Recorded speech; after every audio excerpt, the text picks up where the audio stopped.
Hi everybody, and welcome back to Rebellious Menstruation. This is going to be a Q&A on the Always brand controversy in Kenya and China. In March 2019, a campaign in Kenya was launched against the Always brand pads for selling inferior and substandard products and pads.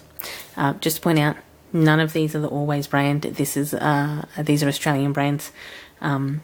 We do have Australian brands owned by Proctor Gamble, but not marketed under the Always brand. The outcry over these substandard pads included rashes, burns, boils, discomfort, and sometimes this resulted in infection and medical treatment that required medical treatment. This resulted in the Kenyan Bureau of Standards, known as KEBS for short, to launch investigations. The focus is to include extensive market surveillance, testing of quality standards, and medical intervention collection for some of this data.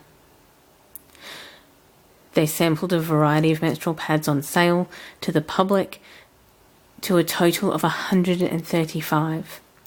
And covered Always brands products: Ultra, Platinum, Maxi, Ultra Normal, and Extra Long. Approximately 90% of sampled products complied with standards. For those that didn't pass, the outcomes of substandard product analysis actions are still being formulated, including potentially market withdrawal. This has led Kenyan women to call for further boycotts on Twitter and accusing the manufacturer, Procter Gamble, of intentionally supplying substandard, hygienically compromised products that affect Kenyan women. There was also controversy as the same Always products that were available in Europe under the same branding, which was Always Ultra, Platinum, Maxi, Ultra Normal, and Extra Long, looked, felt, and smelt completely differently, and did not contain the heavy scents or severe reactionary items within them. Comparison to other Always products available in South Africa and Europe Europe and America also indicated differences that were obvious. Of course, Procter & Gamble have issued statements, delayed a lot in this case,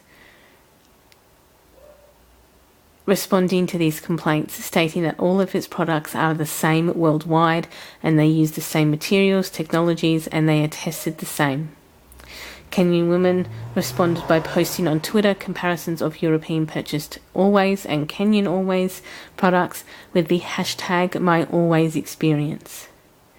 And often the comparisons were obviously different, including size and colour from unopened packets from the same Always product line. Procter & Gamble responses to these were to call these comparisons of pads from Kenya to other reasons as the promotion of misinformation, in spite of all the photographic evidence and film evidence. So the film evidence included women opening the same brand, like Always Ultra, opening them a sealed packet and then opening the pad up, and they would be quite obviously looking different. This week, in May 2019, a South African video showed footage of an unidentified male by Twitter user Barry Rowe repackaging and replacing Always brand products with fake products and substandard products and sealing the packages. And they claimed that this was that they were employed by a Somalian in South Africa.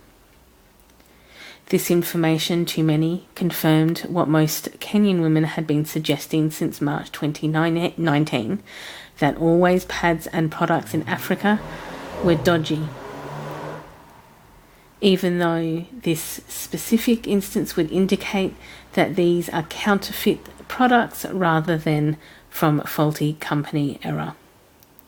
This current controversy does reflect a similar counterfeit pad controversy from China in 2016, where a significant fake pad operation in southwest China, in Nanjing, Jiaxi province, where local police arrested 2 suspects for producing millions of fake pads in dirty, unhygienic facilities. These fakes were suspected to have been on the market or in the marketplace since 2013, so for over 3 years at the time of their arrest.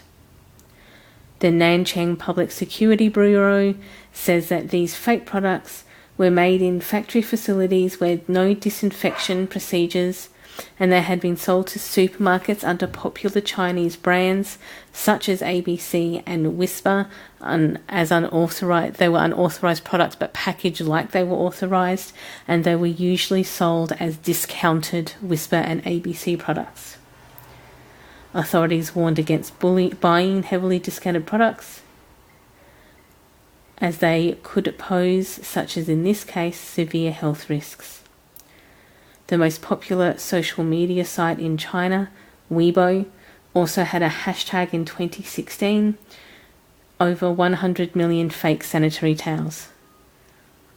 And there were warnings issued to women in rural China who have less access to information and reliable data and are more reliant on cheaper and or reduced price pads to not purchase them.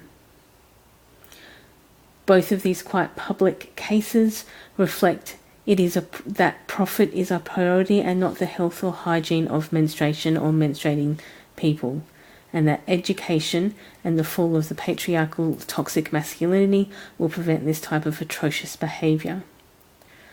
I hope that you will enjoy your morning, afternoon or evening, depending on where you are in the day, and I will see you all in the next video. Bye everybody.